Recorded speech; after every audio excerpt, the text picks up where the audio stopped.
예, 반갑습니다. 한 주간 동안 여러분들 어떻게 무더위에 잘 지내셨습니까? 예, 지난주에는 우리가 목요일날 우리 한남요양병원 선교가 있었는데 또 감사하게도 또 방학 중에 학교에 나가야 될 시간인데 또 그 어르신들 휠체어 타시는 분들을 위해서 봉사하고 또 예배를 인도하겠다고 학교를 또 이렇게 빠지고 물론 뭐 결석회라고 하나요?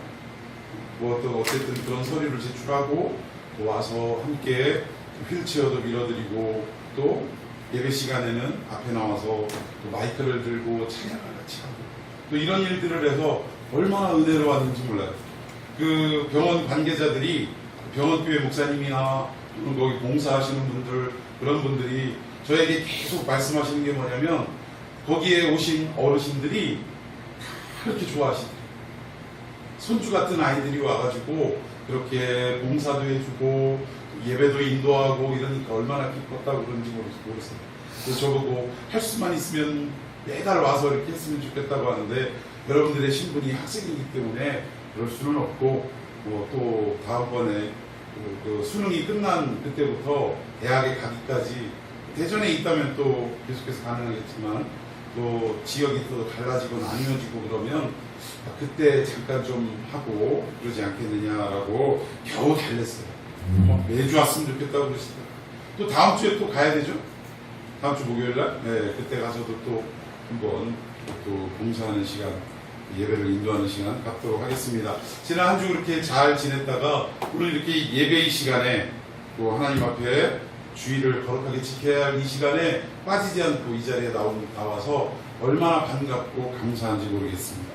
자, 오늘 여러분들과 함께 읽었던 사도행전 9장 10절에서 19절까지의 말씀을 통해서 제목을 이렇게 정해봤습니다. 오직 주의 은혜로다. 따라해봅니다. 오직 주의 은혜로다. 다시 한번 오직 주의 은혜로다. 오늘 이 말씀의 제목을 통해서 우리 살아가는 모든 역사들이 모든 일들이 오직 주의 은혜였음을 깨닫고 고백할 수 있는 이 시간이 되기를 예수님의 이름으로 축원해 드리겠습니다. 자, 지난주에 어떤 사건에 대해서 잠깐 다뤘죠? 바울의 회심, 회심의 사건. 하나님을 그토록 열심히 믿었던 유대주의자, 유대교주의자, 신봉자 이 사울이라는 청년이 하나님의 그 신앙을 바탕으로 기독교도들, 즉 예수 그리스도를 따르고 추앙하는 모든 사람들을 핍박하는 것이 이것이 잘못인 줄 알면서 하는 것이 아니라 뭐예요? 하나님 입장에서는, 즉 율법의 입장에서는 나무에 달려 저주받은 그 예수가 메시아일 리가 있다 없다? 메시아일 리가 없다. 그러니까 결국은 뭐예요? 우리 식으로 얘기하면 그리스도 교도들은 다 뭐가 되는 거예요? 요즘 우리 식으로 얘기하면 뭐야 다? 이단이죠, 이단. 사이비 이단. 그래서 그들을 척결하기 위해서 뭐 유대뿐만 아니라 이방 땅까지 오늘 본문에 보면 다메섹이라는 그 지역까지 무려 키로수로는 240km나 떨어져 있는 그 지역까지 쫓아가서 체포하기 위해 아주 온갖 열심을 부렸던 사람이 사울이었다는 것입니다. 그런데 가는 도중 다메섹에 도착하기 전에 강력한 빛이 사울에게 내리쳤어요. 비쳤어요. 순간 어떻게 됐다고? 땅에 엎드려지면서 뭐라고 얘기했습니까? 주여 누구십니까? 라고 물어봤다는 거예요. 여기서 땅에 엎드려졌다는 것은 어떤 의미냐면 지난주에 제가 좀 다뤘는지 모르겠습니다만 땅에 엎드렸다는 것은 결국 뭐냐? 우리 하나님이라는 것을 사울은 알았다는 거예요. 빛이 비춰지는 순간 하나님이 지금 역사하시는가라는 것을 알고 땅에 엎드렸다는 것은 하나님 앞에 나는 어떤 존재입니다. 흙과 같은 존재입니다. 나는 티끌과 같은 존재입니다. 뭐 우리식으로 얘기하면 뭐예요? 저 사람 발톱에 때만도 못한 사람입니다. 이런 의미라는 거예요. 하나님 앞에 저는 아무런 가치도 아무런 뭐 가진 것도 아무것도 없는 그러한 존재입니다. 땅의 흙과 같고 티끌과 같은 존재입니다. 라는 것을 인정하는 행위였다는 거예요. 그러면서 주님 누구십니까? 라는 것은 하나님이라는 것을 몰라서가 아니라 그냥 형식적인 하나님 당신이십니까? 라는 의미였다는 거예요. 그런데 놀랍게도 그 하나님의 대답이 뭐였어요? 나는 네가 처음에는 사울아 네가 어찌하여 나를 핍박하느냐 박해하느냐 그러면서 하시는 말씀이 나는 네가 박해하는 예수니라 라고 말씀하십니다.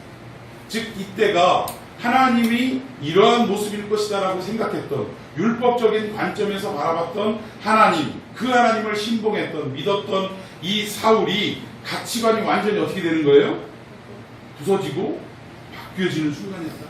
아, 내가 믿었던 하나님이 그냥 내 관념 속의 하나님이 아니라, 율법적인 하나님이 아니라 누구셨더라? 그의 실체를 딱 열어보니까 예수 그리스도가 그 하나님이셨구나. 그토록 이 땅에 보내기로 약속하셨던 메시아가 바로 예수님이셨구나 라는 것을 깨닫는 순간 자기의 모든 그 전 존재가 어떻게 되는 거예요? 박살이 나고 무너져 버리는 순간을 경험했다. 하나님을 위해서 열심히 살아왔는데 그 열심히 도리어 누구를 핍박하는 일이었더라? 하나님을 핍박하는 일이었더라. 이 사실을 깨닫고 하나님 앞에 엎드려 회개하기 시작합니다. 여기에 회개는 내가 잘못했어요 이 정도가 아니라 나의 그동안의 신앙의 가치관을 완전하게 어떻게 주의 말씀 앞에 부수어지고 낮아지는 이러한 역사. 더 심하게 얘기하면 내 인생의 주인이 나인 줄 알았는데 그것이 아니라 누구였더라? 예수님이셨더라 라는 것을 깨닫는 순간, 이것이 회심의 순간입니다. 그리고 우리가 구원받았다라고 이야기하지만 이 구원받았던 사람들의 공통적인 과정이 있는데 그 중에 한 가지가 바로 이 회심의 과정을 거친 사람만이 진정한 구원자다, 구원받은 사람이다 라고 이야기할 수 있다. 그런 의미에서 여러분들은 어떻습니까? 회심의 역사가 있었습니까? 구원자이십니까? 구원받은 사람이십니까? 대답이 없으세요. 자신이 없죠? 자신이 없죠. 내 모든 삶의 가치관의 주인이 예수님이다라고 내놓는 것. 이것은 뭐예요? 예수님 말씀 앞에 나는 노예와 같은 신분으로 살아가겠습니다. 내가 아무리 옳다고 여기는 일이라 할지라도 예수님이 아니라라고 성경을 통하여, 복음을 통하여 말씀하시면 나는 그 말씀에 내 모든 고집을 꺾고 내려놓겠습니다. 이것이 내 살아가는 방식이 되겠습니다 라고 하는 것이 회심이라는 사실. 여러분, 그런 차원에서 여러분들은 어떻습니까? 구원받은 사람이십니까? 진정한 회심의 역사가 있었던 것입니까? 예, 여러분들이 아멘 하셨는데 아멘 대답한, 화답한 그대로 여러분의 인생이, 여러분의 신앙이 열매 맺어지기를 예수님의 이름으로 축원해 드리겠습니다. 지난주 그 사울의 회심의 사건을 통해서 우리가 조명해 볼 수 있었던 것은 뭐냐면, 결국 사울이라는 인물이 우리 그리스도인들의 입장에서는 얼마나 정말 포악하고 간악한 사람이었든지 알 수 있죠. 왜? 예수 믿는 사람만 어떻게 보면 처형시키기 위해서, 체포하기 위해서 그렇게 열심히 살아왔던 사람이기 때문에. 우리가 예수 믿고 교회 다니는데, 교회 다니는 게 지금은 세상적으로 법적으로 죄가 아니지만 그것이 죄일 때가 있었다라는 거예요. 초대교회 당시에. 그런데 이것을 위해서 그리스도인들을 막 잡아 족치는 이런 역할을 감당했던 사람이 사울이었다라는 거예요. 즉 무슨 말이냐? 사울과 같은 구원받기에 불가능한 이런 사람도 어떻다라는 거예요. 구원받을 수 있더라는 것입니다. 오늘날 우리가 이 사회를 살아가면서, 우리가 이 시대를 살아가면서 저 사람을 바라보고, 교회 안에서 어떤 사람을 바라보고, 아니 어떻게 저런 사람이 교회를 나올 수 있어? 라고 막 어떤 나이 드신 막 거룩하신 장모님은 볼을 막 떨더라고. 이럴 수는 없다고 막 이러면서, 저런 사람이 어떻게 교회를 나오냐고. 그러나 맞습니까? 틀립니까? 틀리다라는 거예요. 오히려 그런 사람이기에 예수님은 그를 구원하기를 원하셨다라는 것입니다. 예수님과 마지막 십자가에 지던 좌편강도와 우편강도 중에 마지막까지 처음에 예수님을 막 부인하고 예수님을 저주하고 욕하고 조롱하던 사람은 왼편강, 좌편강도였어요? 우편강도였어요? 예? 우편강도였어요? 예? 좌편강도였어요? 이렇게 물어보면 막 대답을 뭐라 어떻게 해야 될지 모르죠. 처음엔 둘 다 욕하고 비방했어요. 그런데 그 십자가상에서 비방하고 욕하는 그 사람들을 향하여 하나님 앞에 기도하는 예수님의 모습. 아버지여, 저들은 저의 죄를 알지 못하나이다. 무슨 말이에요? 저 인간들이 몰라서 지금 저 짓을 하고 있는 겁니다. 하나님 저들을 오히려 어떡하라고? 용서해달라고. 몰라서 하는 짓이니 용서해 주십시오라고 십자가상에서 자기가 죽어가면서 그런 기도를 올리더라고요. 그 기도의 현장을 바라봤던 우편강도는 처음에는 좌편강도와 함께 같이 조롱하고 욕하다가 그분이 진정한 메시아임을 알아봤다. 그래서 나중에 어떻게 됩니까? 우편강도가 예수님, 당신의 나라가 어디 나라예요? 하늘나라 천국입니다. 당신의 나라에 임하실 때 나를 어떻게 해달라고? 나 데려가 주세요. 이것도 아니에요. 감히 나를 데려가 달라고 이야기도 못하고 나를 기억해 주시옵소서 하고 호소했다. 간청했다. 여러분, 예수님은 이 땅에 좌편강도, 우편강도 같은 자들을 위해서 이 땅에 오신 줄로 믿습니다. 거룩하고 깨끗하고 티 없이 맑은 사람을 위해 이 땅에 오신 것이 아니라 오히려 흠 있고 점 있고 죄 많고 저런 사람이 어떻게 구원받을 수 있느냐라고 손가락질 받을 그 사람들을 위하여 이 땅에 오셨던 거예요. 여러분 믿습니까? 그래서 그들의 죄를 당신이 십자가에서 흘린 보혈로 깨끗하게 씻어주시고 구원해 주셨다는 사실입니다. 오늘 사울도 마찬가지예요. 기독교인들 입장에서 볼 때는 저렇게 우리를 핍박하고 박해하는 마치 마귀와 같은 저자가, 사탄과 같은 저자가 어떻게 구원받을 수 있느냐라고 생각하지만 오히려 이 사건을 통해서 우리에게 보여주고 있는 메시지는 뭐예요? 사울과 같은 악한 자라도 예수 그리스도의 은총으로 말미암아 구원받을 수 있다. 더 나아가서 오늘 여러분들의 삶 속에 죄로 가득합니까? 교회 안에 와서 예배드리는 척하지만 밖에 나아가서는 죄와 먹고 마시고 토하고 다시 토한 것을 주워 먹고 그 위에 뒹구는 삶을 살아가고 있습니까? 그러나 예수 그리스도 앞에 나와 엎드리십시다. 회개하십시다. 그분을 붙드십시다. 그러면 우리의 그 더러운 죄도, 그 주홍 같은 붉은 죄도 흰 눈처럼 깨끗하게 씻어주실 줄로 믿습니다. 이게 예수님이 사울을 통하여 우리에게 보여주고 있는, 그 회심의 장면을 통하여 우리에게 보여주고 있는 메시지 중에 하나라는 것입니다. 그리고 두 번째, 무슨 메시지가 있느냐? 하나님의 구원 사건은 우리 인간의 어떠한 노력으로도, 우리 인간의 어떤 행위로도 그 구원이 되느냐 안 되느냐에 관여하고 간섭할 수 있다 없다? 없다라는 거. 오직 구원 사건은 100% 누구의 힘이다? 하나님의 힘이다. 예수 그리스도의 힘이다. 즉 하나님 홀로 역사하시는 구원 사건이다라고 말씀을 드릴 수가 있다라는 것입니다.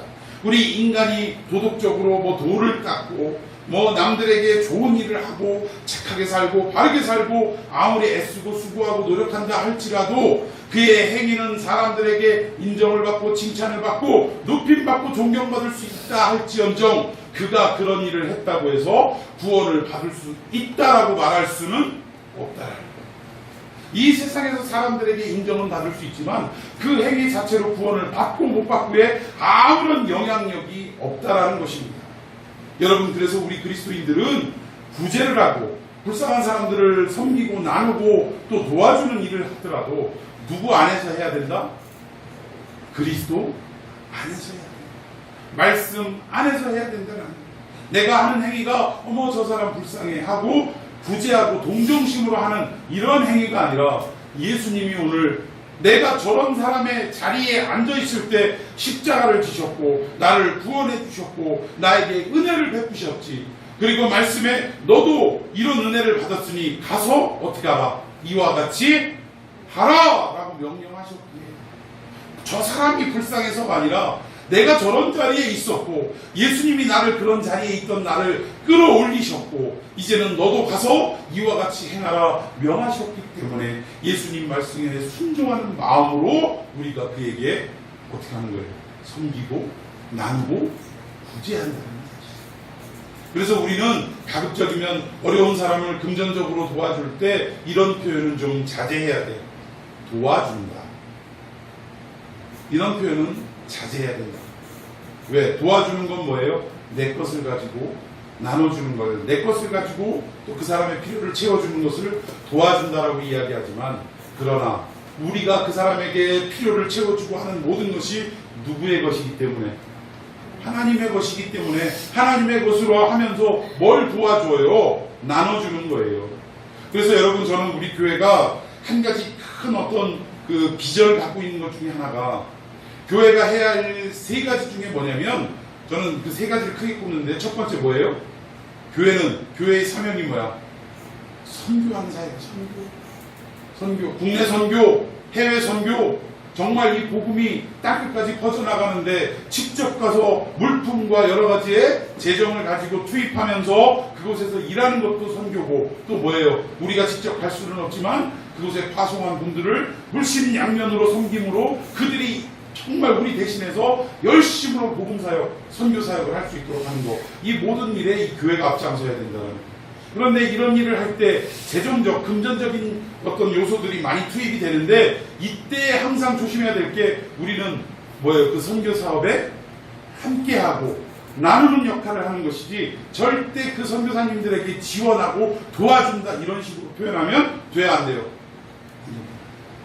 마치 부르유토끼처럼 어려운 선교사님한테 우리 돈이 있는 거, 재정이 있는 거 갖고 보내주는 것처럼 착각하면 안 되는 거예요. 이 교회의 재정은 다 누구의 것이다? 하나님의 것이다. 즉 이것은 그래서 뭐다? 도와주는 게 아니라 나누고 섬기는 사회. 할렐루야. 우리 이런 마음 끝까지 가져가시기를 바랍니다. 두 번째, 무슨 일을 해야 돼? 교회는 첫 번째 선교사역을 해야 되고, 두 번째는 구제사역을 해야 돼. 구제사역. 힘들고 어렵고 소외되고, 지금 이 무더위에 선풍기조차 없이, 그 서울 대전에는 다행히 그런 쪽방촌은 없습니다만, 그 서울 어딘지 잘 모르겠어요. 해방촌 이런 데인가요? 어디입니까? 그 산동네 기슭에 선풍기도 없이 성냥갑처럼 이렇게 타닥타닥 붙어가지고 숨도 제대로 쉬지 못하고 노인네들이 죽어나가는 이러한 곳이 있다는 거예요. 여러분, 이들을 구제하는 역할을 누가 해야 돼요? 나라도 해야 되지만, 국가도 해야 되지만, 결국 누가 해야 될 일입니까? 교회가 해야 될 일이라는 거예요. 내 이웃을 내 몸과 같이 사랑하라는 우리 주님의 말씀을 듣고 그렇게 실천해야 된다는 거예요. 그런데 불쌍한 이웃에게 쌀한 푸대 갖다 주면서 온갖 생색을 다 내고 막 사진을 막 팡팡 찍어가고 승리의 부위를 그리면서, 물론 교회에 어떤 행사를 했다라는 근거와 자료를 남기기 위해 사진 찍는 것은 이해합니다만, 그렇다고 굳이 그것을 당사자들과 같이 사진을 찍어야 되냐고. 고아원에 가가지고 여러 가지 물품을 가지고 이렇게 봉사도 하고 예배도 드리고 하면서 꼭 그 고아들하고 같이 사진을 찍어야 되겠느냐는 얘기예요. 고아들 상관없이 밖에 나와서 자료가 필요하면 밖에 나와서 고아원 명패라고 합니까? 그 명패 앞에서 자기들이 준비한 현수막이 됐든 아니면 그 명패 앞에서 자기들끼리 단체 사진 찍으면 그걸로 증빙이 돼야 안 돼요. 자료가 됩니까? 안 됩니까? 된다라는 거예요. 그러니까 오른손이 하는 일을 뭐가 모르게 왼손이 알지 못하게 행하는 게 우리 기독교의 구제의 역사여야 할 줄로 믿습니다. 그래, 마지막 세 번째는 뭐예요? 저는 교회가 해야 할 일, 이것만큼은 해야 된다고 생각해요. 장학사. 우리의 다음 세대, 정말 공부가 되는데 재정적으로 어려워서 이런 것도 중요하지만, 저는 그것보다도 정말 다음 세대, 즉 우리 그리스도인의 세대를 계속해서 공부를 이어나가서 하면서 결국 그들도 나아가서 성공해서 하나님 주신 은혜 가운데 출세해서 교회로부터 이러이러한 지원을 받고, 또 어려운 가운데에서 이러이러한 어떤 어려운 길을 헤쳐나갈 수 있도록 지원을 받았다면, 또 후원을 받았다면, 이제는 그들도 역시 사회에서 다른 어려운 학생들을 위해서, 또 어려운 이웃들을 위해서 아낌없이 자기의 모든 어떤 재정 가운데 정해놓은 바를 기부할 수 있는, 후원할 수 있는 이러한 삶으로 이어져 나가야 합니다. 이런 걸 할 때 결국 우리는 어떻게 해야 돼요? 아무도 모르게 오른손이 하는 일을 왼손이 알지 못하게 그렇게 해야 될 줄로 믿습니다. 예, 아멘. 자, 오늘 이 구원이라는 사건은 하나님이 홀로 하시는 거라는 거예요. 우리가 그렇게 한다고 해서 우리가 구원받는 거 아니라는 거예요. 하나님이 직접 개입하시고 역사하시고 이끌어 가신다는 사실입니다. 자, 그런 부분을 오늘 본문을 통해서 하나씩 살펴보도록 하겠습니다. 오늘 본문에 낯선 사람이 한 사람 등장합니다. 사울은 이미 어떻게 됐어요? 빛을 보고 어떤 현상이 나타났죠? 눈이 멀게 되는 현상을 경험하고 있습니다. 앞이 보이질 않는 거예요. 그런데 하나님께서 누구를 찾아가시느냐? 오늘 본문에 보니까 누구를 찾아가요? 아나니아라는 사람을 찾아갑니다. 이 아나니아라는 이름의 뜻은 하나님은 은혜로우시다, 이런 뜻을 가지고 있습니다. 이름 좋아요, 안 좋아요? 그런데 이 아나니아 어디서 많이 들어본 거 아닙니까? 어디서 듣던 이름 아니에요? 이 사도행전을 강의하다가 이 몇 장 앞부분에서 이 교회 사건이, 교회가 생기고 구제 사건에 뭐 이렇게 바나바가 밭을 팔아서 이렇게 구제를 하니까 사람들이 바나바 하면서 막 칭송을 할 때 이게 배가 아파가지고 우리도 밭을 팔면 안 될까 하고 했던 사람 부부 이름 아나니아와 삽비라. 여기에 아나니아는 동명이인이라는 거예요. 왜? 아나니아는 이미 그때 하나님이 불러갔다라는 거예요. 저주를 받아서 그 자리에서 숨이 멎었다라는 거죠. 근데 여기에 나오는 아나니아 동명이인이에요. 그런데 이 아나니아는 하나님은 은혜로우시다. 그 앞장에 나오는 헌금을 퉁쳐먹은 아나니아의 이름도 역시 하나님은 은혜로우시다, 같은 뜻입니다. 그런데 앞에 있는 사람은 자기의 이름값을 한 사람이에요, 못한 사람이에요? 이름값도 못하고 사는 사람. 그러나 뒤에 있는 아나니아는 자기의 이름값을 하며 사는 사람입니다. 오늘 우리 교회에도 이름이 좋은 사람들이 몇 있어요. 찬양이에요, 찬양. 하나님 우리 인간을 지으신 목적이 뭐라고 했냐면 이사야서를 보면 나를 찬송케 하려고도 이들을 지었다. 우리가 창조된 목적이 뭐라고요? 하나님을 찬양하게 하라. 그러니까 우리 찬양이의 삶의 목적은 뭐가 돼야 돼? 이름이 찬양이든 아니든 상관없이 모든 인간은 하나님을 찬양하기 위해 지어진 바지만 우리 찬양이는 특별히 그의 큰아버지 목사님이 아마 그런 의미를 가지고 지었을 것 같아요. 너 하나님이 지으신 목적대로 살아가라, 이런 뜻으로 아마 그 이름을 지어주시지 않았나 싶어요.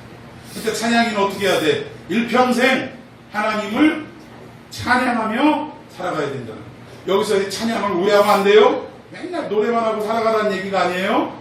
나의 영혼이 맨날 쉼없이 24시간을 노래하라, 그 얘기가 아니라 뭐예요? 우리의 삶이 하나님을 높여드리는 삶이 되어야 합니다. 믿습니까? 우리 박찬양 이름값을 하는 놀라운 역사가 있기를 축원해 드리겠습니다. 우리 찬양이의 삶을 보면 이야, 저 사람은 이름값 하는구나. 가는 곳마다 하는 일마다 하나님을 높여드리고 찬송하는 삶을 살아가는구나 라고 인정받는 삶이 되기를 축원합니다. 우리 민아는 어떤 의미로 지었을까? 민자가 무슨 민자예요? 하늘 민자? 아는? 싹? 하늘의 싹? 무슨 의미지? 뭔가 이게 기독교적인 어떤 냄새가 풍기는데, 이 땅에 싹을 피지 말고 하늘의 싹을 피우는. 싹을 피우면 결국 줄기가 자라나다가 어떻게 되겠어요?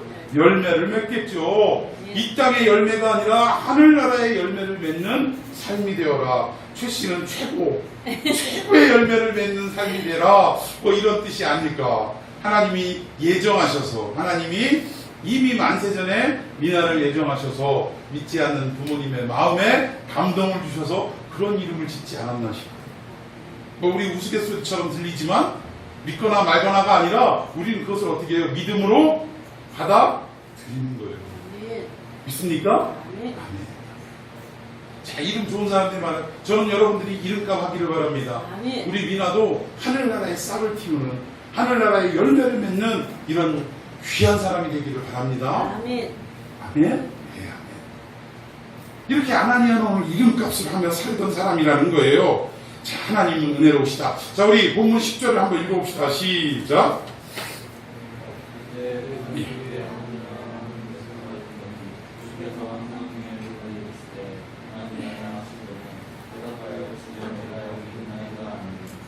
자, 여기 보니까 아도니아가 어떤 사람인지에 대한 힌트가 몇 가지 나옵니다. 첫 번째, 이름에서 볼 때 아도니아는 하나님은 은혜로우시다. 그래서 하나님의 은혜를 날마다 경험하며 살아갔던 인생이 아니었나 싶습니다.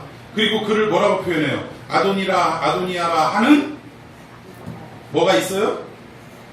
제자가 있다. 여기 제자는 그냥 일반적인 스승 밑에 제자 이런 차원이 아니라 하나님을 따르는 제자, 예수 그리스도를 따르는 제자로서 이 제자라는 의미는 뭐냐? 예수님의 뭐예요? 삶에, 예수님이 이 땅에서 보여주셨던 그 삶을 밀착해서 따르는 자, 즉 예수님처럼 살아가려고 애쓰는 삶이었다라고 이야기할 수 있다. 사랑하는 성도 여러분, 여러분들은 예수님의 제자 되십니까? 여러분들은 제자이십니까? 그렇다면 여러분들은 지금 예수님이 살아갔던, 예수님이 말씀하셨던 그 모든 것에 밀착해서 살아가는 삶이 되어야 한다는 거예요. 가끔 뭐 이런 말씀 있잖아요. 제자입니까? 군중입니까? 그냥 사람들이 모이니까 우르르 예수님 따라다녔던 사람들은 제자가 아니라 뭐였다고요? 군중이었다. 오늘날 교회 안에도 군중들이 너무나 많이 있다. 그러나 우리는 군중이 되지 말고 제자의 삶을 살아야 한다는 거예요. 제자의 삶은 누구를 따라가는 삶이냐? 예수님을 따라가는 삶이다. 여러분, 이러한 삶이 되기를 축원합니다. 아나니아가 그런 제자였다라는 거예요. 그리고 또 여기 하나님께서 말씀하실 때 뭐라고 대답하냐? 대답하되 뭐라고 대답했어요? 주여, 내가 여기 있나이다. 이거 어디서 많이 듣던 표현 아닙니까? 표현이 아니에요. 하나님께서 선지자들에게 나타나셔서 아무개야 아무개야 부르실 때 그 선지자들은 항상 어떻게 대답합니까? 주여, 내가 여기 있사오니 말씀하여 주옵소서라고 대답했다라는 거예요. 여기에 주여 내가 여기 있나이다 라는 아도니아의 대답은 아도니아의 아나니아의 여기도 못하군요.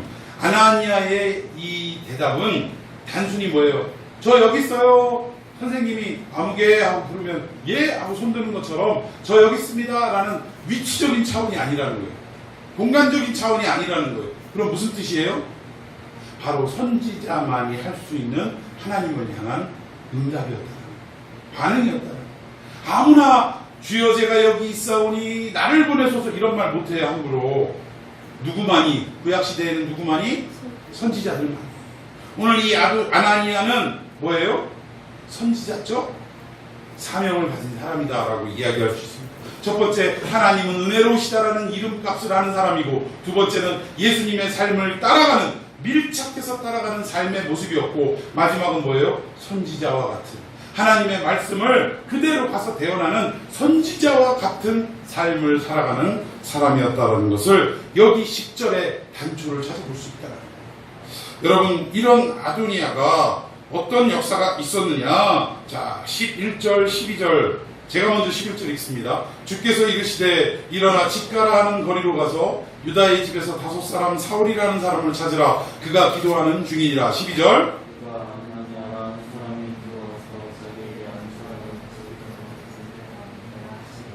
자, 여기에 보니까 아나니아를 어디로 보내시는 거예요? 하나님이 집가라고 하는 거리로 가라. 여기에 집가는 뭐 변동사가 뭐 이런처럼 거리 명이 아닙니다.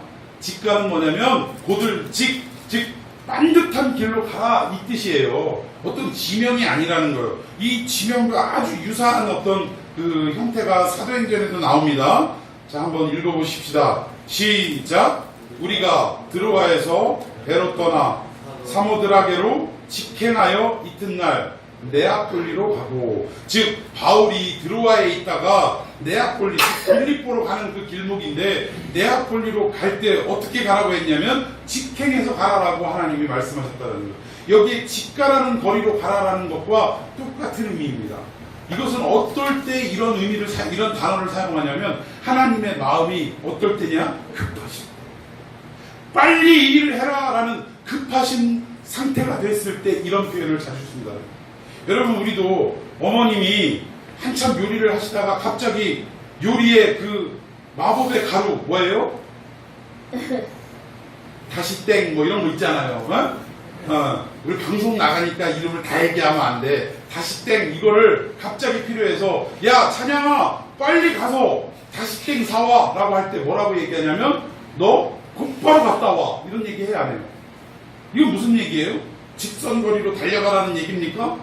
막 벽을 뚫고 담을 넘어서 이 슈퍼하고 딱 계산해갖고 일직선 거리로 최단 거리로 달려오라는 얘기예요? 그 얘기가 아니잖아요. 뭐예요? 중간에 다른 데다가 눈길 돌리지 말고 마음 뺏기지 말고 해찰하지 말고 오직 뭐만 하라는 거예요. 다시 땡을 위해서 슈퍼로 향해 달려갔다가 사가지고 곧장 달려와라 이 얘기예요. 그래요 안 그래요? 오늘 여기 직가로 가라라든가 직행하여 가라라는 이 의미가 하나님께서 뭐예요? 마음이 급하신 거예요. 야 너 빨리 가라. 해찰하지 말고 중간에 다른 데 들리지 말고 마음 뺏기지 말고 빨리 이 일을 해라. 이곳으로 가라라는 하나님의 의지가 담겨있는 표현이라는 사실입니다. 무엇을 보면 알 수 있냐? 여기 드로아에서 네아폴리로 가는데 배를 타고 가는 거리입니다. 배를 타고 가는데 그 당시에 이 배로 왔다 갔다 하는 거리로 얼마나 걸리냐면 드로아에서 네아폴리는 5일을 잡아야 갈 수 있는 거리예요. 아무리 바람이 좋다 해도 그 돛배로 움직였으니까 이 아무리 순풍이 불어도 5일이 걸리는 거리였다라는 거예요. 그런데 하나님이 얼마나 급하셨는지 직행해서 가라라고 명령하셨는데 며칠 걸렸다고 성경에 나왔어요? 뭐라고 나왔어요 지금? 직행하여 이튿날 네아폴리로 갔대요. 며칠 걸린 거예요? 오늘 출발해서 이튿날 도착했으니까 이틀 걸린 거예요. 이틀 걸려서 갔대요. 5일이나 걸리는 거리를 하나님이 얼마나 급하셨는지 바람을 세게 순풍을 불어셔서 이틀 만에 도착하도록 하셨다는 사실입니다. 오늘 직가라는 거리로 아나니아를 향해서 가라라고 명령하시는 하나님의 말씀 속엔 어떠한 의미가 담겨 있느냐? 지금 이 사울이라는 한 청년이 앞을 보지 못하고 눈을 보지 못하고 기도하고 있는 이 상황에 네가 빨리 그 청년에게 가라. 이유가 뭐예요? 이유가 뭘까? 성경을 보십시다. 자, 13절 제가 읽습니다. 아까 11절에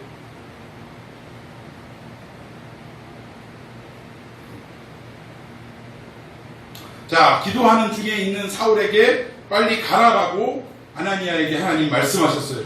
그것은 왜 그러느냐? 이 후반부에 나오는 사울을 무엇을 위한 그릇으로 만드시기 때문에 이방을 위한 그릇으로 이방 땅을 위한 그릇으로 만들려고. 자, 성경을 봅시다. 15절 시작. 가라. 이 사람은 내 이름을 이방인과 임금들과 이스라엘 자손들에게 전하기 위하여 택한 나의 그릇이라. 이방 땅을 향하여 복음을 증거하기 위한 그 사명자로 이 사람을 택했기 때문에 지금 이방을 향한 복음 전파에 대한 계획이 하나님이 급하신 거예요? 안 급하신 거예요? 급하신 거예요. 그러니까 직가로 가라라고 이런 표현을 통해서 아나니아를 향해 명령하셨다라는 사실입니다. 자, 그런데 이 아나니아가 지금 계속 말씀드리는 건 뭐냐면 인간의 구원을 받는데 인간의 수고와 노력과 그 자질과 여러 가지의 어떤 실력이 구원받는데 도움이 1%라도 해당이 되느냐 안 되느냐를 지금 말씀하는 거예요. 정답은 뭐예요? 되냐 안 되냐? 안 된다라는 거예요. 오직 100% 하나님의 계획이라는 사실입니다. 오늘 아나니아 그렇게 하나님은 은혜롭고 하나님의 그 삶을 따라가는 제자와 같은 사람이고 심지어는 선지자 같은 사람인데 이런 사람도 어떤 일이 있느냐? 자, 13절 제가 있습니다. 아나니아가 대답하되 지금 가라고 명령하시는 주님의 말씀에 이렇게 답하는 거예요. 아나니아가 대답하되 주여 이 사람에 대하여 내가 여러 사람에게 듣사온즉 그가 예루살렘에서 주의 성도에게 적지 않은 해를 끼쳤다 하더니 14절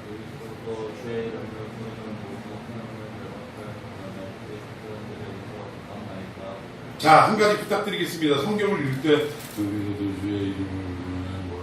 이렇게 읽지 마시고요. 좀 배에다 힘을 주시고 따박따박 읽어주셨으면 좋겠어요. 이거 무슨 소리인지 잘 모르거든. 몇 사람 되지 않는데도. 자, 14절 다시 시작.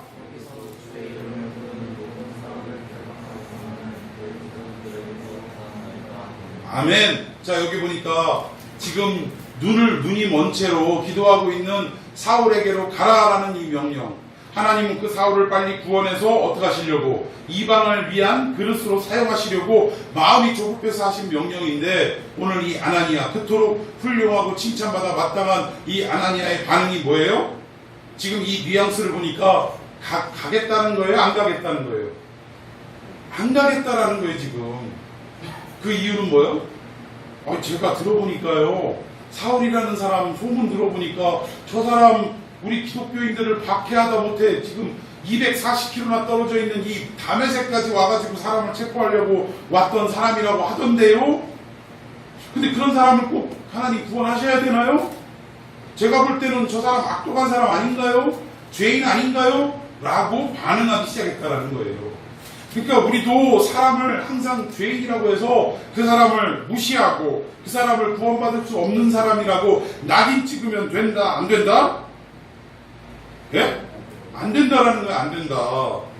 그러니까 하나님은 이런 표현이 있어요. 어느 구름에서 비가 올지 모른다. 하늘에 구름이 많이 있지만 어느 구름장에서 비가 쏟아질지 우리 인간은 알아요, 몰라요? 모르는 거예요. 저 구름이 꽤나 크고 부피가 있고 저기에서 좀 비가 올 것 같은데 라고 우리는 예측은 하지만 그게 꼭 맞지 않은 경우가 있다라는 거예요.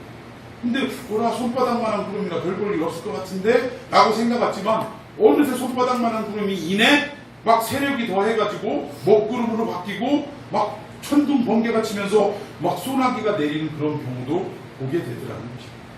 우리 인간이 육신의 눈으로 볼 때 이 사람이 지금 무언가 대단한 사람이다라고 해서 구원받는 사람 아니고 형편없는 사람이라 해서 구원받지 못하는 사람이 결코 아니고 오직 구원을 받고 못 받고의 일은 100% 누구의 역사다? 하나님의 역사라는 것을 본문을 통해 말하고 있다. 그 아나니아조차도 지금 사울에게 가는 것을 꺼려하고 있다는 것입니다. 자, 13절 14절 읽었고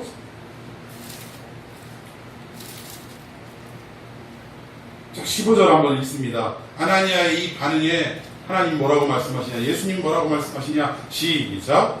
주께서 이르시되 가라. 자, 여기까지만. 지금 예수님이 안 가려고 막 이 핑계 저 핑계 되는 아나니아를 향해서 준엄한 목소리로 가라! 라고 두 번 다시 너 그따 소리 하지 말고 명령하면 명령한 대로 어떻게 하라? 순종해라! 가라! 하고 준엄하게 짧게 명령하셨다라는 거예요. 이건 단호한 어조입니다. 그리고 그 이유가 뭐예요? 이 사람은 이방과 임금들과 또 이스라엘 자손들을 어떻게 하기 위해서, 복음을 전하기 위해서 택한 하나님의 그릇이다라고 설명해 주셨다라는 것입니다. 자, 16절 계속해서 읽습니다. 시작.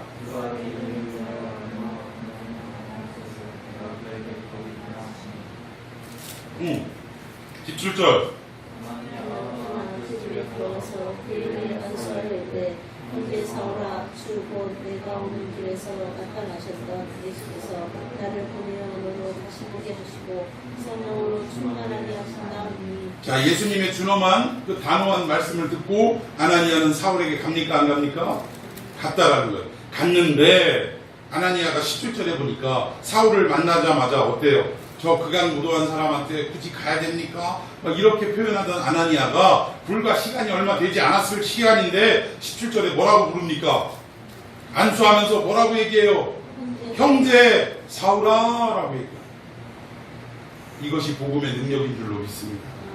비록 조금 전까지 그 사람에 대해서 선입견을 가지고 오해하고 그 사람 죄인 아닙니까? 악인 아닙니까? 나 그런 사람한테 가서 복음 전하기 싫습니다 라고 이야기했던 이 아나니아가 결국 예수 그리스도의 다시 한번 단호한 그 명령을 듣고 어떻게 해요? 순종해서 찾아와서 안수를 하고 하나님이 하라는 대로 안수를 하고 그리고 뭐라고 불렀더라? 형제 사울아 라고 불렀더라. 그리스도 공동체의 일원으로 받아들였다라는 사실. 여러분, 어떤 부자들이 모이는 한 교회가 있어요. 그런데 그 교회에 전직, 흔히 얘기하는 화류계, 그러니까 술 파는 뭐 마담이라고 이야기하나요? 뭐 이런 어떤 아주 외모는 곱상하게 생기고 뭐 세련되게 생긴 분인데 그 교회를 다니다가 얼마 못 가서 그 교회를 그만두고 다른 교회를 와서 간증하면서 이렇게 중간에 딱 튀어나왔던 이야기예요. 뭐냐면 자기는 이전 일들을 다 청산하고 예수 그리스도를 믿는 성도로서 교회 일을 열심히 봉사하려고 하고 있는데 그 교회 사람들이 자기의 옛 과거의 신분을 알았다라는 거예요. 그래서 수근수근거리기를 저 사람 마담이랴, 저 사람 술 팔고 술 따르고 이러던 사람이랴, 술 팔아서 돈 벌었디야 이런 수근수근하면서 교회를 같이 하려고 막 공동체 이론 안으로 들어오려고 하는데도 그 눈빛 있죠. 그렇잖아. 말은 안 하지만 그 눈빛. 저거 옛날 술 따라서 돈 벌었다. 이런 눈빛. 이 눈빛을 피할 수가 없더래요. 지울 수가 없더래요. 그래서 결국 이 사람이 상처를 입고 그 교회를 떠나게 됐더라고요. 그리고 다른 교회에서 지금 잘 정착해서 은혜 받고 잘 예수님을 섬기고 있는데 그때의 그 아픔에 대한 이야기를 잠깐 언급을 했더라고요. 여러분, 교회는 과거에 그 사람이 무엇을 했든지 상관없이 오직 그 사람이, 우리가 바라볼 건 그 사람이 예수 그리스도를, 모든 죄를 회개하고 예수 그리스도를 영접해서 그리스도의 사람이 되었느냐 안 되었느냐 이것만 보면 되는 것이 교회의 모습이 되어야 될 줄로 믿습니다. 과거에 도둑질을 했대, 사기를 쳤대, 술을 따랐대, 이런 거는 상관이 없다라는 거예요. 믿습니까? 여러분들이 혹시라도, 제가 예전에 교도소 사역을 한동안 했던 적이 있는데 이 교도소에서 그 형기를 마치고 나온 사람들이 제일 힘든 고충이 뭐냐면, 자기가 교도소에서 그 전과자라는 사실을 알면 아무리 자기가 그렇게 예수 그리스도를 신실하게 믿고 신앙생활을 하더라도 가까이 오는 것을 허락지를 않더라 이거예요. 그게 가장 힘들었대.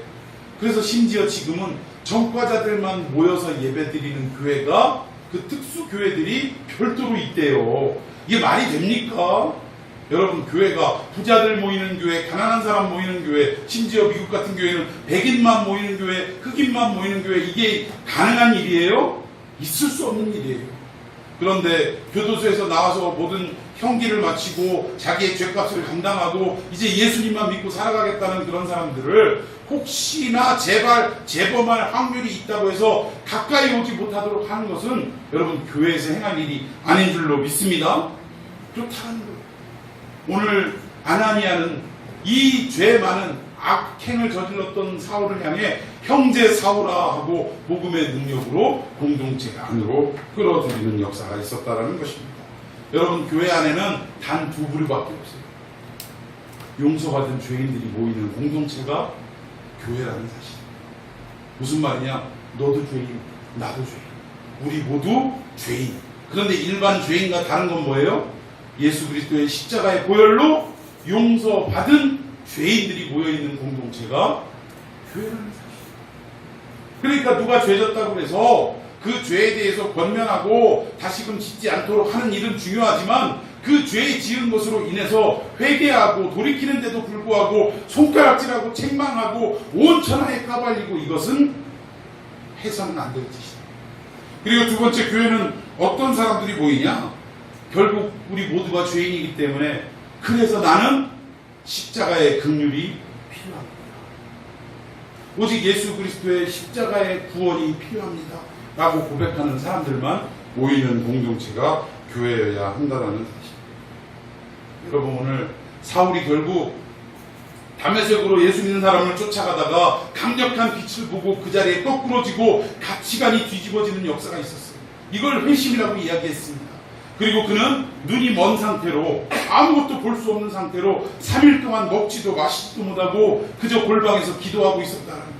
그런데 하나님께서, 예수님께서 아나니아를 통해서, 야, 사울이라는 이런 청년이 지금 먹지도 못하고 앞도 못 보고 3일 동안 이러고 기도하고 있다. 너 거기 가서 안수해서 눈을 뜨게 하라라고 명령하셨고, 또 사울에게는 뭐라 그래요?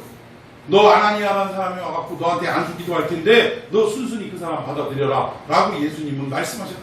그러니까 양자가 다 알았어요, 몰랐어요? 사울은 아나니아가 올 것을 알았고, 아나니아는 사울이 그런 형편에 처해 있는 것을 알고 만났다라는 거예요. 여러분, 이것은 아나니아의 노력도 아니고 또 사울의 노력도 아닌 오직 누구의 역사였다? 하나님 100%의 역사였다는 것을 우리는 알 수가 있다는 것입니다. 여러분, 우리 한번 본문 앞절에 있는 8절과 9절 한번 읽어봅시다.